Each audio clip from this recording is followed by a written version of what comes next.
네, 지난 금요일에는 저희가 기도에 대해서 나눴던 것 같아요. 이 말씀을 가지고. 그래서 기도할 때 감사로 기도하는 것부터 해가지고 하나님을 알게 되는 것들, 그리고 우리가 서로를 위해서 또 기도하는 것들, 믿음으로 기도하는 것들에 대해서 나눴던 것 같은데, 오늘은 어, 이제 이 기도, 바울이 지금 이 사도가 이 에베소 교인들을 향하여 또 모든 믿는 자들을 향하여 지금 기도하기 시작하는 이 첫 구절인데요. 이 기도 안에 그의 목회적인 마음이 있는 것이고, 우리가, 그러니까 그 성도들이, 주님을 믿는 성도들이 어떻게 되기를 원하는 간절한 마음이 있다는 것입니다. 그래서 그것을 함께 보기를 원합니다. 이렇게 보면은 우리가 먼저 알 수 있는 것은, 회심은 주님을 믿기 시작하는 것은 끝이 아니라는 겁니다. 주님을 믿기 시작함으로써 우리의 신앙생활이 거기서 완성되는 것이 아니에요. 성화의 시작이죠. 오히려 이제 막 출발선을 넘은, 출발선으로부터 출발한 마라톤 경주와 같은 것입니다. 어린아이의 탄생이 끝이 아니듯 그가 자라고, 그리고 어쨌든 하나님 앞에서 성장하고 지혜와 키가 자라야 되듯이 회심이 끝이 아니라 시작인 줄 믿습니다. 그렇기 때문에 오늘 바울은 이 사도의 기도라고 할 수 있죠. 사도의 기도로 바울은 사도로서 자신이 복음을 전하고 세운 교회를 향하여 목회적인 마음으로 기도하고 있는 것입니다. 그렇기 때문에 우리는 이 바울의 기도를 눈여겨봐야 합니다. 거기 안에, 사도의 그 기도 가운데 그가 하나님 앞에서 배운 것들, 깨달은 것들, 성령께서 가르쳐 주신 것들, 다시 말하면 신앙의 깊이와 높이와 넓이가 어떠한지를 그렇게 명백하게 보여주고 있기 때문입니다. 이 사도의 기도에는 하나님의 놀라운 은혜와 사랑, 그리고 생명과 영광이 담겨져 있습니다. 그러므로 오늘 이 사도의 기도를 통해서 우리가 함께 하나님을 더욱 알기를 원합니다. 첫 번째는 하나님을 아는 지식입니다. 이 사도가 15절 16절에 내가 너희의 믿음으로 말미암아 너희 안에 있는 사랑으로 말미암아 감사하며, 감사를 멈출 수 없는 마음으로 하나님께 기억하며 기도할 때 어떻게 기도하냐? 첫 번째, 우리 주 예수 그리스도, 17절입니다. 우리 주 예수 그리스도의 하나님 영광의 아버지께서 지혜와 계시의 영을 너희에게 주사 하나님을 알게 하시고. 그게 첫 번째 기도 제목입니다.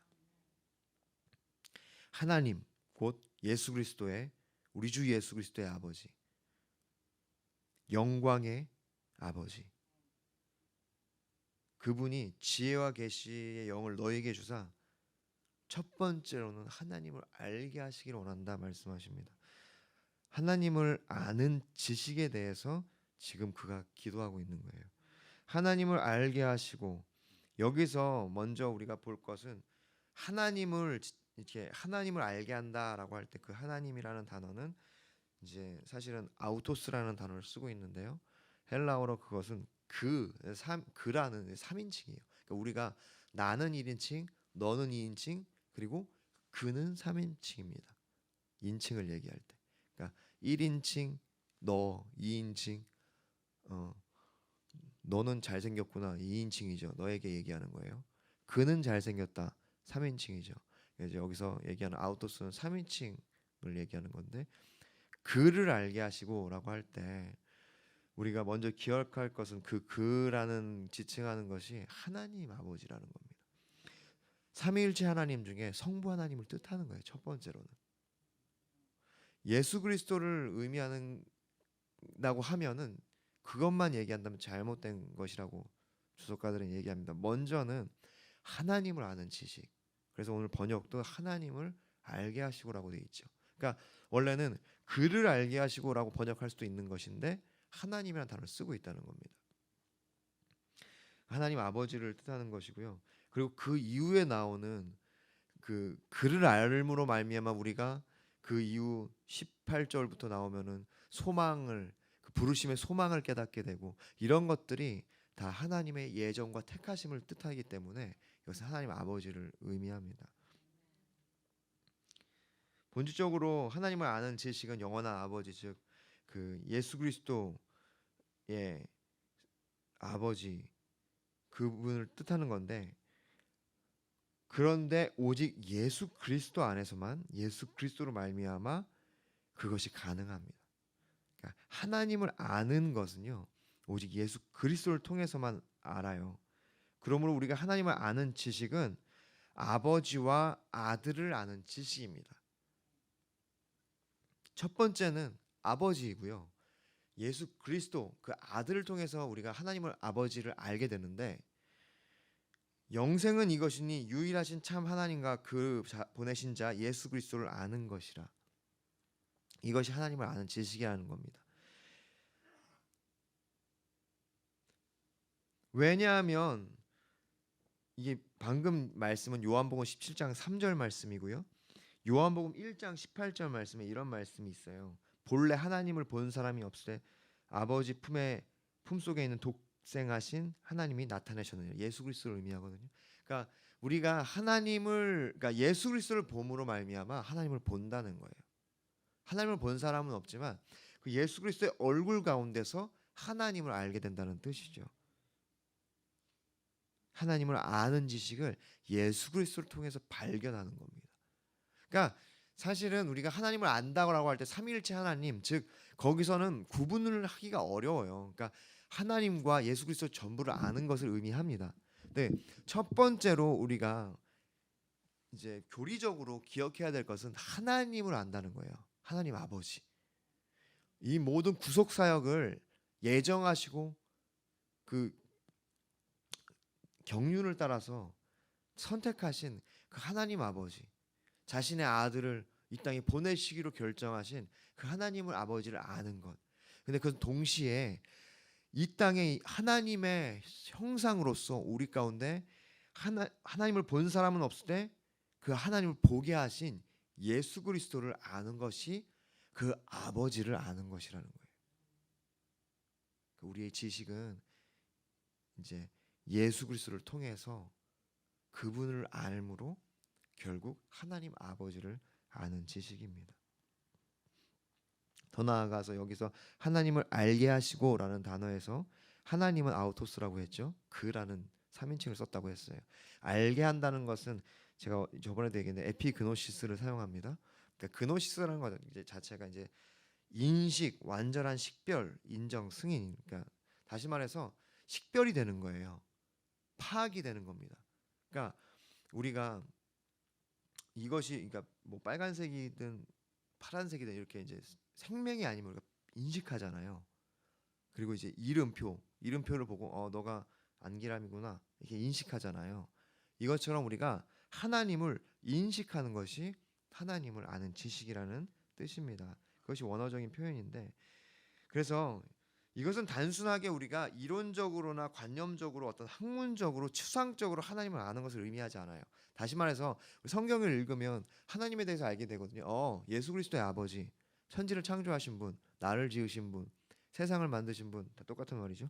그리고 하나님 안에서 우리를 예수 그리스도 안에서 구원하시는 분, 영원한 심판자, 이렇게 뭔가 이론적이고 이성적인 알, 그것만을 의미한다는 것이 아닙니다.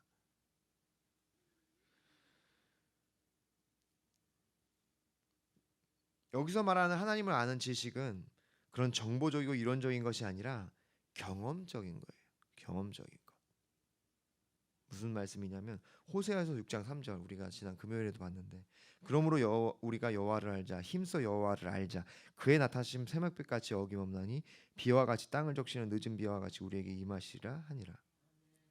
여기서 말할 때 여호와를 알자 할 때 이것이 야다라는 히브리어를 쓰고 있어요. 구약은 히브리어로 쓰여졌고요. 신약은 헬라어로 쓰여졌습니다. 그렇기 때문에 제가 신약의 원어는 헬라어라고 얘기하고 구약은 히브리어라고 얘기하는데, 이 히브리어, 고대 히브리어에서 야다라고 하는 단어는요, 알다라는 뜻이에요. 내가 너를 안다라고 할 때 이제 야다를 쓰는데, 이것은 경험적인 알을 의미하는 거예요. 그러니까 너의 이름, 너의 생김새 뭐 이런 것이 아니라 그를 인격적으로 교제를 통해서 아는 거고, 더 적나라하게 얘기하면은 창세기 4장 1절에서 아담이 그의 아내 하와와 동침함에 하와가 임신하여 가인을 낳고 할 때 여기서 동침하는 단어가 똑같이 야다를 쓰고 있습니다. 그러니까 성경에서 말하는 야다, 하나님을 안다는 것은요, 궁극적으로는 경험적인 삶이에요. 그 아내와 남편, 아담이 하와와 동침함으로써, 동침하는 단어를 야다라를 쓰고 있다는 것은 그 삶, 경험적인 삶, 온전히 연합하여 하나 되어 그것을 경험하기 시작하는 삶을 의미하는 거예요. 그러니까 우리가 하나님을 안다라고 여기서 얘기할 때, 하나님을 아는 지식이라고 얘기할 때는요, 그것은 관계적인 겁니다.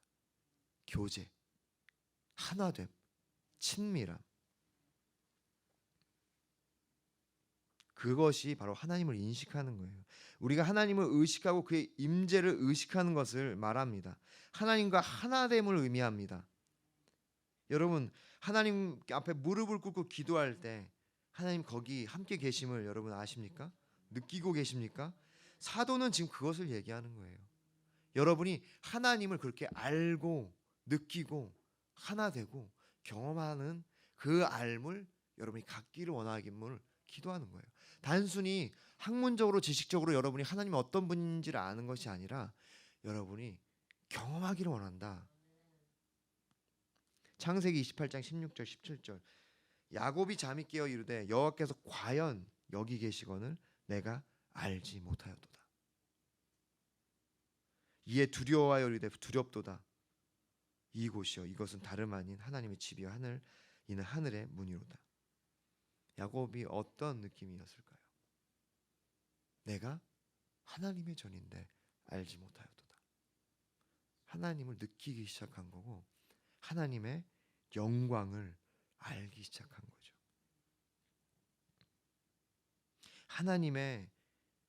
그러니까 하나님을 아는 것은 그 영광을 경험하기 시작하는 거예요.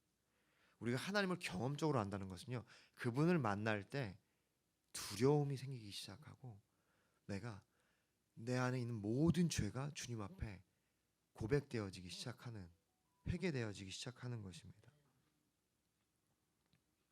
야곱이 어땠을까요?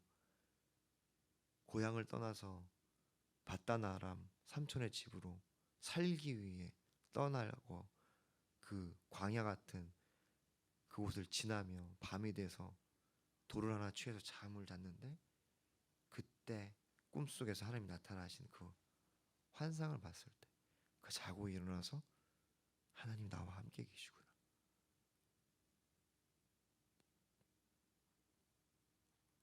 얼마나 감사했을까요? 성경은 단순히 그가 두려워하여 이래 두렵도다 이곳이 하나 이렇게 표현하고 있지만 얼마나 울었을까? 얼마나 감사했을까? 얼마나 위안이 됐을까?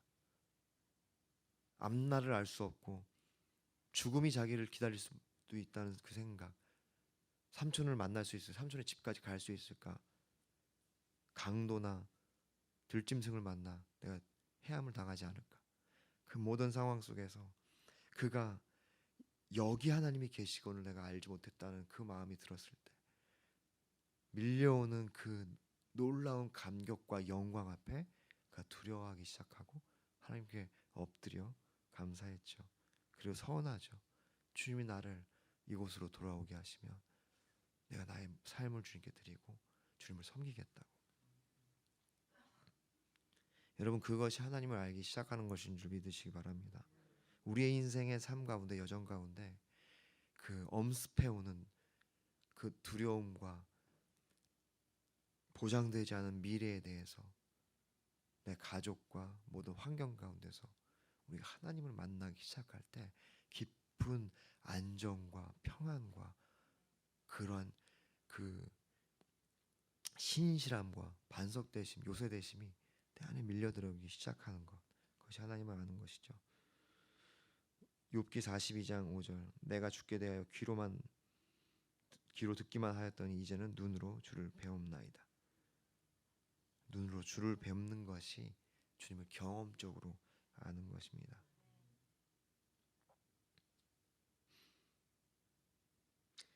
하나님을 일반적인 영역에서 생각하였을 때 욥은 말을 많이 했어요.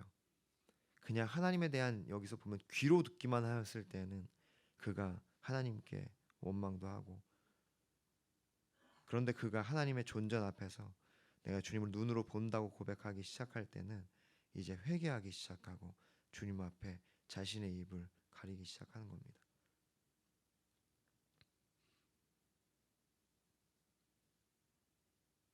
여러분, 저는 그렇게 생각해요. 이렇게 하나님의 영광과 하나님을 아는 것이 우리가 경험하는 시간은 첫 번째는 예배 시간이죠. 저는 우리 예배가, 마무리 교회 예배가 그런 예배가 되기를 원합니다. 예배 시간에 우리가 하나님 앞에 그 영광을 경험하기 시작하기를 원합니다. 또한 기도 시간이고 하나님 앞에 머무르는 시간들입니다.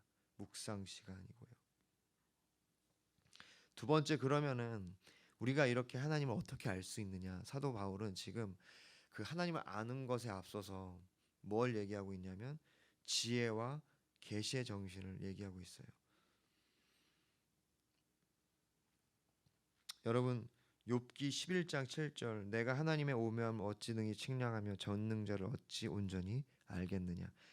여러분, 우리는 하나님을 알 수 없습니다. 고린도전서 2장 7절에 오직 은밀한 가운데 있는 하나님의 지혜를 말하는 것으로 곧 감춰졌던 것인데 하나님이 우리의 영광을 위하여 만세를 미리 정하신 것이라. 그러니까 그것은 감추인 지혜라고 얘기합니다. 감춰진 거예요. 그러므로 사람의 힘으로는 도저히 하나님을 아는 지식에 이를 수 없습니다. 그것은 하나님의 깊은 것을, 하나님의 영원한 성품, 깊은 것들, 영원한 성품, 우리의 생각이 너무 좁고 한계가 있기 때문에, 우린 죄인이기 때문에 하나님을 우리 스스로 알 수 없어요.